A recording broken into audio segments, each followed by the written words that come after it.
we have two cards. Two cards. One is for Emmanuel, and the other one is for Keir.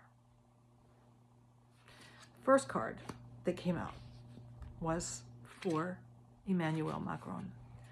He receives the Five of Pentacles in upright position. See that? This is Emmanuel's current energy.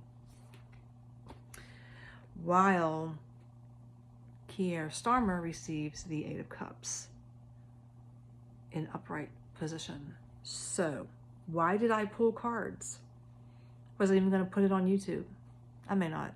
I don't know. But I find it strange that Keir would make fun of Emmanuel wearing sunglasses at the Davos WEF meeting that took place. I mean, we heard what Trump said, but I was really surprised when Starmer threw out that thing.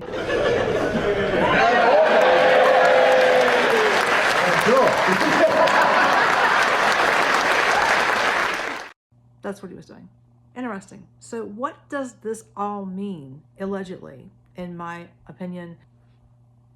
Five of Pentacles in upright position is not a card you want, especially in the political stance. It's all about falling from power, you know, fall from status. Emmanuel. That's what's going on with him. I've been saying that, though. Everybody knows it. Loss of backing, supporters. That card is all about slipping away. And I believe that Macron is moving into a preservation cycle in his life, meaning he is trying to preserve what powers he has left. And that means if he has to cut people out that he does not benefit from to help keep that status, he will do just that. He will cut them out. You see where I'm going with this? As Emmanuel is losing domestic authority, and he is in urgent need right now to anchor himself to the European or EU power structures and anyone who is powerful, not a weakling. And we all know that Keir Starmer is moving into a legal battle, one he's not going to recover from. There's going to be pressures from the courts, the reform, and he does not have foreign policy strength at this time. And because of this, Emmanuel and Starmer no longer align. They're not walking side by side. One is going one way, and one is going the other. They don't align anymore. There's nothing beneficial for Macron to gain out of Keir Starmer.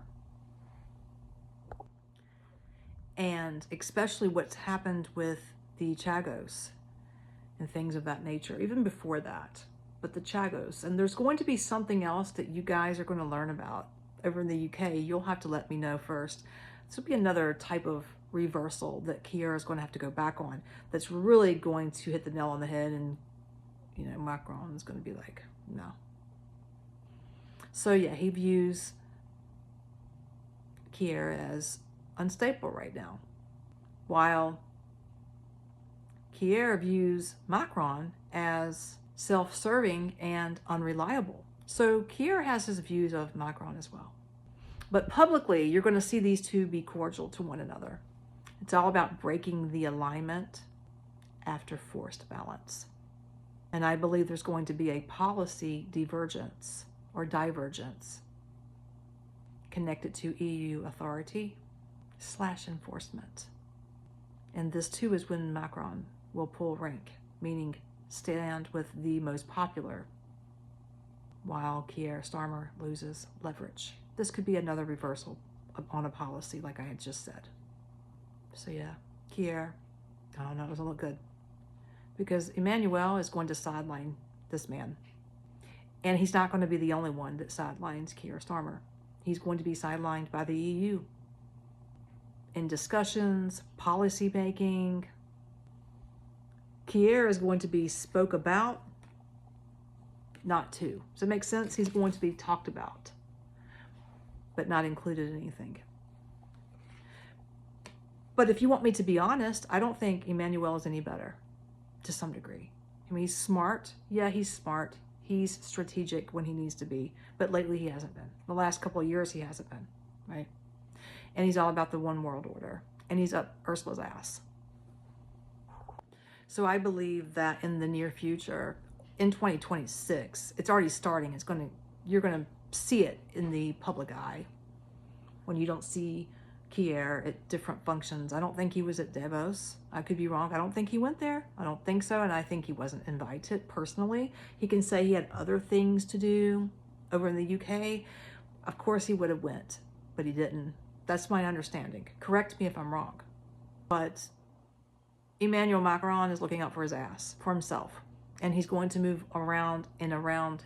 His goal is to hang out and be with more contentional political figures, including Trump, even though he doesn't care for Trump. He will kiss Trump's ass if he has to, even though I don't think Trump would accept that. And as far as Keir is concerned, he will be looked at as I don't want to say a nobody, that's not nice, he'll be looked at as not such a good leader in Europe. And that's putting it nicely. And meanwhile, Emmanuel Macron will consolidate power, or consolidate what he has. He's not going to gain anything extra, but he'll barely survive.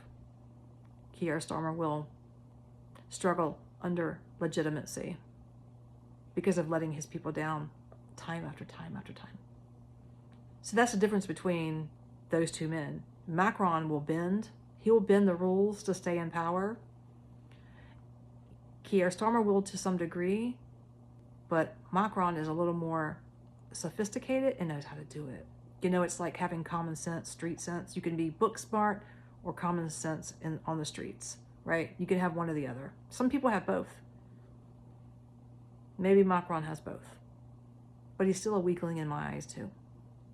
He's not going to be elected again, and he knows it. So he has to feed off into the narrative, because he has to play out his next move. Where is he going to be working and placed after he loses power in a few years? Is it next year? I don't know, but it's coming. So it's a big issue between the two of them, and it's not going to really go in Keir Starmer's favor. And at the end of the day, it may go in Macron's favor, because he may have a position reserved. This is all about him. I told you, he wants to have his hands on NATO. I've been saying that. When the time comes, when he loses power in this position as being the leader of France, he's looking ahead. That's the difference between these two, whereas Keir is not. So one is going to benefit a little bit better than the other because they're aligning themselves.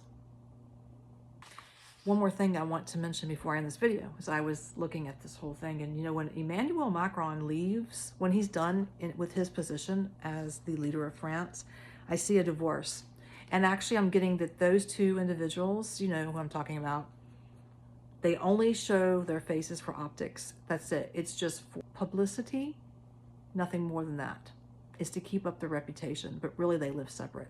They live separate. Even in the same house, they don't share the same crib, you know, they don't share the same bed or anything. And when he's done with that particular position, I see them getting a quiet divorce, possibly, or a permanent separation, those two. It's crazy. Yeah. All right.